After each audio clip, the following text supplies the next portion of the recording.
গুরুত্বপূর্ণ বিষয় আলোচনা করতে চলেছি, যা দৈনিক,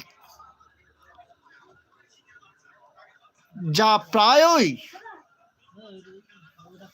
ব্যবহারযোগ্য রোগী আপনি চোখের সামনে দেখতে পাবেন।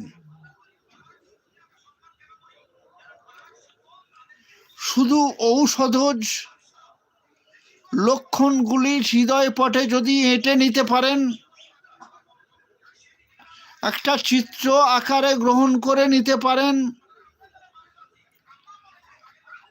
তাহলে আমার মনে হয় আপনি শতকরা 50 জন মানুষকে দেখবেন যে এই ঔষধটার রোগী। অতএব আপনারা খেয়াল করে বারবার বারবার দেখে দেখে খাতা তৈরি করে খাতায় লিখে নিয়ে হৃদয়পটে ব্যবহারিক লক্ষণগুলো এঁকে রাখুন।